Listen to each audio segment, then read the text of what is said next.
The boardroom doors burst open with a force that rattled the crystal decanters on the mahogany table.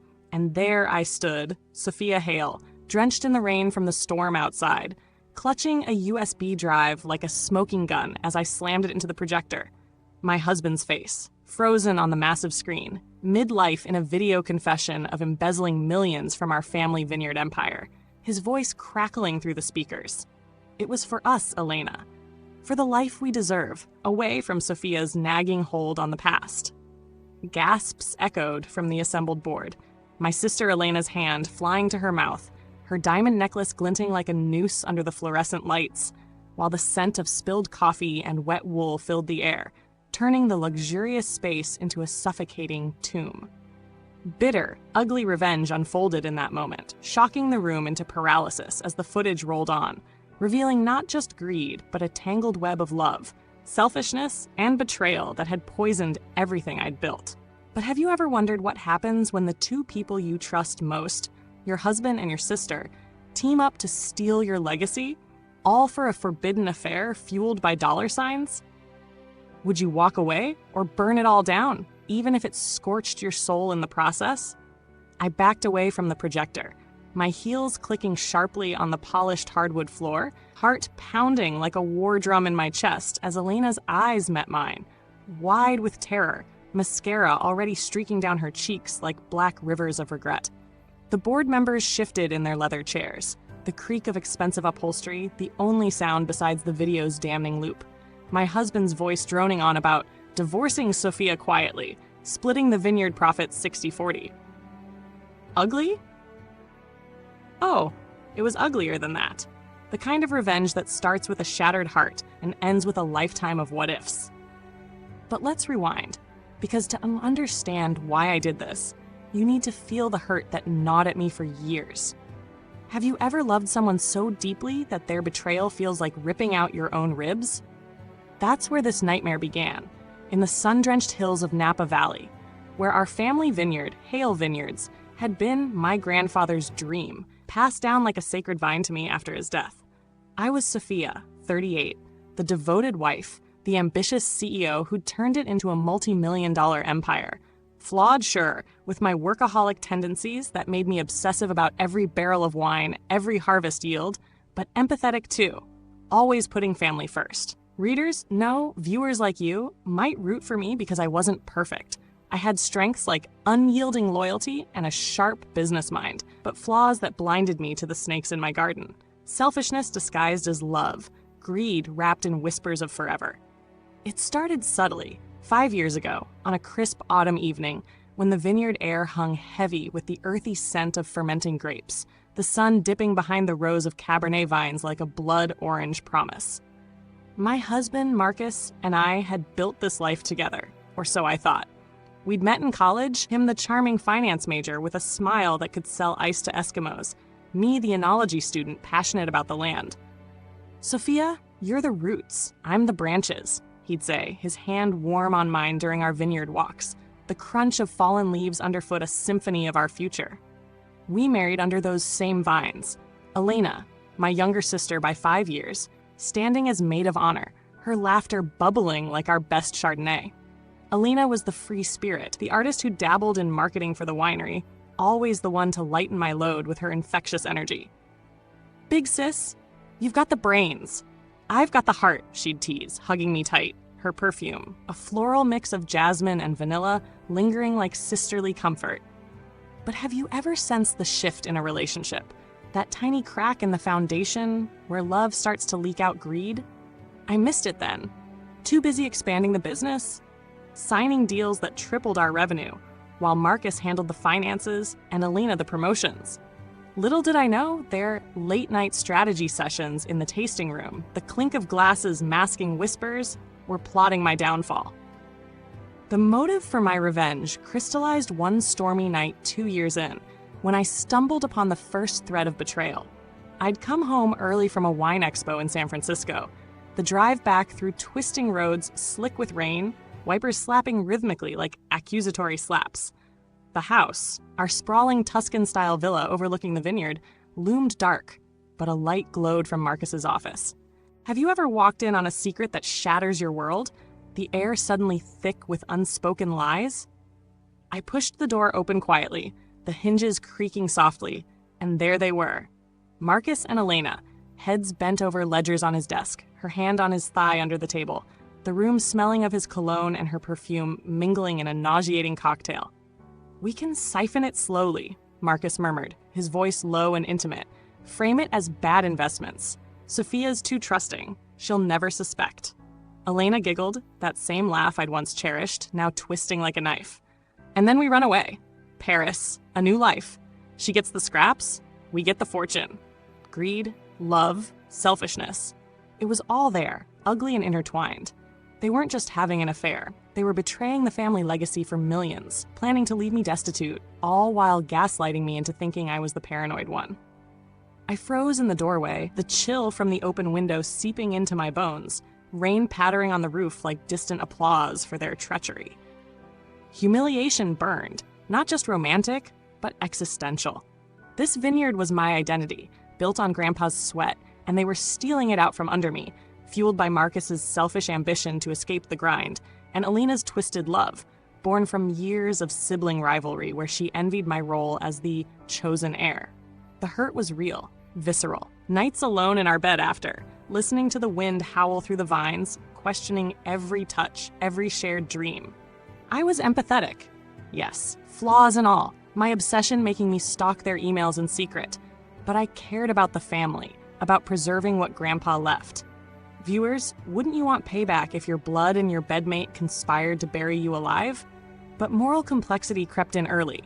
Exposing them would destroy not just them, but the business, the jobs of loyal workers, and whatever scraps of family remained. Stakes were astronomical. Legal ruin, emotional isolation, the risk of looking like the vengeful shrew. The theme haunted me. In a tangle of greed, love, and selfishness, does betrayal demand ugly revenge, or is forgiveness the only true power? Justice versus vengeance. Could I reclaim my life without becoming the monster they accused me of being? My plan was smart, resourceful, a CEO's precision honed into a blade. Gather irrefutable evidence of the embezzlement, tie it to their affair, and expose it at the annual board meeting, where investors and family would witness the fall. No rash violence, just cold, calculated exposure, using hidden cameras I'd installed in the office, a security upgrade I'd pitched innocently, financial audits disguised as routine checks, and anonymous leaks to build pressure. But setbacks were inevitable, keeping the tension knotted tight. First step, reconnaissance. I started with the books, late nights in the vineyard office, the glow of my laptop screen illuminating stacks of invoices, the air musty with aged paper and the faint tang of spilled Merlot from a previous tasting. Small wins came slowly, a discrepancy here, a forged signature there, Marcus's handwriting sloppy under stress. But have you ever felt the paranoia build? Every shadow a potential ally turned enemy? Escalation began with subtle probes. I accidentally left a fake audit report on my desk, watching through a cracked door as Elena snatched it, her heels clicking nervously, whispering to Marcus on the phone later that night, their voices carrying through the villa's thin walls like venomous vines. Bigger risks mounted step by step, inevitable as the harvest cycle. I hired a private investigator under the guise of supplier vetting, the PI's reports landing in my inbox with timestamps that synced to their rendezvous. Motel rooms in nearby towns, the scent of cheap sheets and regret implied in photos. Tension rose during family dinners, the long oak table laden with Elena's homemade pasta, steam rising like fog over unspoken accusations, her foot brushing Marcus's under the table while she asked innocently, "Soph, everything okay at work? You seem stressed." I'd smile through gritted teeth, the garlic and basil turning bitter on my tongue, dropping hints like just some financial irregularities. Nothing a good audit can't fix. Their eyes would dart, forks scraping plates louder, stakes climbing as board whispers started, investors questioning yields, one even pulling funding after an anonymous tip I'd sent. But the major setback hit like a rogue wave 6 months in, during a vineyard tour for potential buyers. I'd rigged a hidden mic in Marcus's car, clever, right? To capture confessions, but tech failed spectacularly. Static crackled during a key drive, Elena's voice glitching out mid-sentence about divorcing Sophia soon. Panic surged. I tailed them myself, My rental car bumping over gravel roads, heart slamming as rain blurred the windshield. They spotted me. Marcus's swerve into a ditch, Elena's scream piercing the storm, leading to a confrontation at the roadside diner, neon lights buzzing overhead, the smell of greasy fries and coffee grounding the chaos. "What are you doing here?" Marcus snarled, his face inches from mine, breath hot with anger. Elena hovered, tears welling. "Sis, please, it's not what you think." Near exposure, I feigned a wrong turn, but the damage was done. They ramped up security, deleted files, forcing me to pivot to backups, the close call escalating my obsession, sleep evading me as doubts whispered. Was this worth the ugliness it was turning me into? From there, rising tension coiled like barbed wire, each escalation earned through haunted grit. I delved deeper, hacking their joint email, a risky app on my phone, fingers trembling in the dim villa library, leather-bound books staring like witnesses, uncovering love letters laced with greed. "Once we have the money, no more hiding our love," Marcus wrote, selfishness dripping from every word. But a woman starved for affection. Her love for Marcus, a selfish escape from our sibling shadow, greed justifying the betrayal. Have you ever uncovered a twist that makes you question everything? A revelation born from your own desperate choices? The unexpected one landed during a solo audit dive, sifting through offshore accounts in a seaside hotel room, waves crashing outside like my fracturing resolve. The salty air seeping through cracked windows. Files revealed not just embezzlement, but Elena's deeper betrayal. She'd been the instigator, seducing Marcus years ago out of jealousy over my success, then pushing the fraud to free him and herself from me. But the gut punch twist. Grandpa's original will had left her nothing, a clause for loyal heirs only. Her selfishness born from that rejection, projecting it onto me. It arose naturally from my probing, character exposed, consequences looming. Exposing this would shatter her, but free me? Moral trade-off gnawed deeper. Ugly revenge mirrored their greed, love twisted into destruction. Stakes skyrocketed. Board meeting approached, workers' jobs hung in balance, family ties fraying, as Elena confronted me one night in the kitchen, knife in hand chopping vegetables, the blades thunk rhythmic with tension. "I know you're digging, Soph. Stop, for love's sake." Her eyes pleaded, jasmine perfume cloying, but I saw the selfishness, the betrayal. "Love? Yours or mine?" I retorted, voice wry and haunted, the steam from boiling water blurring my vision. The board meeting day dawned gray and unrelenting, the vineyard shrouded in mist that clung to the vines like unspoken sins, the air crisp with impending rain. I prepared meticulously, USB burning in my pocket like a coal. The villa's marble floors echoing my footsteps as I dressed in a power suit, mirror reflecting a woman changed, eyes shadowed, resolve steel hard. Guests arrived in luxury cars crunching gravel, the conference room filling with the murmur of suits and perfumes, coffee percolating in silver urns. Marcus sat at the head, confident, Elena beside him in a subtle power play, her smile forced. As presentations droned, yield reports, market shares, the tension built, my leg bouncing under the table, the wood cool against my palms. Have you ever stood on the edge of a cliff, knowing one step changes everything? When my turn came, voice steady despite the quake inside, I plugged in the drive. The video played, their motel trysts intercut with financial transfers, Marcus's confession spilling out, Sophia's too blind, greed will win. Chaos erupted, chairs scraping back, shouts overlapping, the projector whirring like a judge's gavel. Elena lunged for the cord, her necklace snapping, diamonds scattering like fallen stars across the carpet, while Marcus bellowed, "This is forgery!" But the evidence was ironclad, twists unfolding. Elena's will clause revealed in a follow-up slide, her selfishness laid bare. Board members recoiled, the scent of betrayal thicker than the coffee's bitterness. Consequences crashed like the storm that broke then, rain lashing windows and sheets, thunder rumbling like Grandpa's disapproval. Marcus was arrested on site, cuffs clicking cold around his wrists, his eyes, once loving, now hollow with regret as he whispered, "I did love you, Soph, but not enough." Elena collapsed, sobbing on the floor, her floral perfume mixing with the metallic tang of fear. It was for us, to be free. Ugly fallout. Vineyard seized temporarily, workers laid off, headlines screaming, Hale empire crumbles in scandal. Legal battles dragged. Divorce acrimonious, assets split but tainted.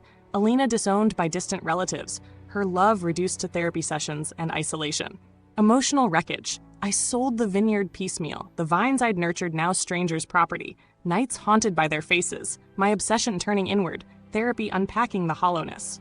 Relational voids. Friends distanced, family phantoms, cousins who sided with Elena, cutting ties with icy texts. How did it change me? Stronger, perhaps. Identity forged in fire, but power hollow. Greed's lesson. Love built on selfishness crumbles. Betrayal's revenge uglier than the crime. Viewers, is satisfaction worth the scars? In the ambiguous end, walking those mist-shrouded hills one last time, wind whipping my hair, triumph soured bittersweet. Justice served, but vengeance's cost a lonely echo. Heart scarred, but alive? Question is, would you do the same? But as I turned away from those mist-shrouded hills, the wind carrying the faint, mocking scent of fermenting grapes that would never be mine again, I realized the story wasn't over. Not by a long shot. Have you ever thought revenge was a clean cut? A single strike that ends the pain? Oh, viewers, it's uglier than that. It's a festering wound that bleeds for years, drawing out the poison only to infect you deeper. Elena, my once beloved sister, wasn't done fighting. Her betrayal had been born of greed and that twisted love for Marcus. But now, cornered like a viper in a trap, she lashed out harder, her selfishness morphing into a desperate, clawing survival instinct that would drag us both into the abyss. The boardroom exposure had been my tipping point, but her counterattack? It built like a gathering storm, escalating the stakes until one of us broke. Permanently. The immediate aftermath was a whirlwind of legal frenzy, the vineyard's grand tasting room, transformed into a war zone of lawyers and notaries, the air thick with the cloying sweetness of spilled wine from an overturned bottle during the chaos, staining the Persian rugs like blood from a fresh wound. Marcus was hauled away in cuffs that afternoon, his final glare at me a mix of hatred and hollow regret. The squad car's siren wailing into the distance like a dying echo of our vows. Elena, however, didn't crumble quietly. As the board dissolved the partnership, freezing assets, launching audits, she vanished for a week, her social media going dark, only to resurface with a vengeance that chilled me to the core. A certified letter arrived at the villa, her elegant script on the envelope a mocking reminder of sisterly notes we'd exchanged as kids. Inside, a countersuit for defamation, claiming I'd fabricated the evidence out of jealousy, backed by witnesses from her inner circle, paid-off friends who'd swear the videos were deepfakes. Sophia always resented my freedom, the filing read, twisting my flaws into weapons. Greed? She alleged I'd embezzled first, using the vineyard's funds for a secret lover. Love? She painted Marcus as the victim of my controlling marriage. Selfishness? Pure projection, her betrayal reframed as my paranoia. The motive for her fight back was clear: reclaim the fortune or burn it all down with her. But have you ever felt the moral complexity twist like a knife, wondering if her desperation mirrored your own dark impulses, making your revenge feel less righteous? I hired a top-tier attorney, Harlan Voss, a grizzled shark with a cigar habit that filled his office with smoky haze, the leather chairs creaking under my weight as I spilled the full story. "This ain't just business, Miss Hale," he growled, ash flaking onto yellowed files. "It's personal Armageddon." She's fighting dirty because she knows she's cornered. Empathetic as ever in my flaws, my obsession now bordering on mania, poring over depositions until dawn, coffee staining my fingers black, I rooted myself in the legacy, but the setbacks piled on. Elena's first strike landed swiftly. A smear campaign in the local press, articles dripping with innuendo about family feud turns vicious, photos of me looking haggard from sleepless nights splashed across tabloids. The vineyard workers, loyal but scared, whispered in the fields. Did I really steal? Tension escalated with anonymous threats. Slashed tires on my car, the rubbery scent of sabotage mixing with the morning dew as I discovered it in the driveway, heart pounding like a trapped bird.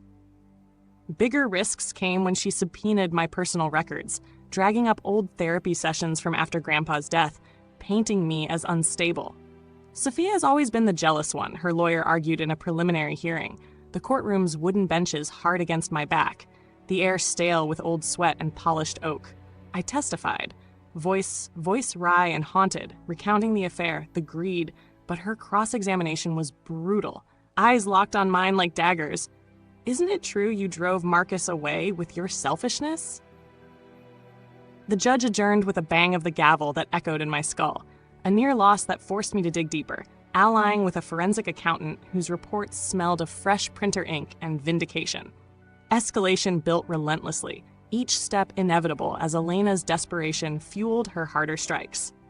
She fought back with a ferocity that revealed her complexity, not just the selfish betrayer, but a woman whose love for Marcus had warped into obsession, greed now a shield against ruin.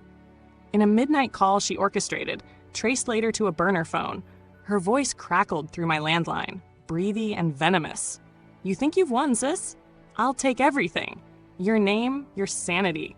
Sensory nightmares followed. A brick through my window one foggy night, shattering glass tinkling like ice in a poisoned drink. The note attached reading, "Legacy ends with you." Moral stakes soared. Exposing her further meant doxing her witnesses. But at what cost to my soul? The twist arose naturally from her aggressive choices. During discovery, her lawyers slipped up, emailing unredacted files to my team, revealing she'd bribed the PI I'd hired earlier, turning him against me with promises of a cut from the real fortune. It exposed her deeper betrayal, not just Marcus, but sabotaging my college applications years ago out of sibling jealousy, selfishness rooted in love's dark underbelly. She was always the golden child, the files confessed in her own words to a confidante. Consequences loomed larger. Workers picketed, chanting outside the villa gates, their signs flapping in the wind like accusations, the earthy vineyard soil caking their boots as they demanded clarity. I countered with a press conference, microphone hot in my hand, the flashbulbs blinding like spotlights on a stage of lies, declaring, "This is about justice, not greed." But Elena upped the ante, filing for emergency asset freeze, her court appearance a spectacle. Designer suit hugging her frame, hair perfect, eyes flashing defiance as she testified. Sophia's revenge is destroying our family. For what? Power?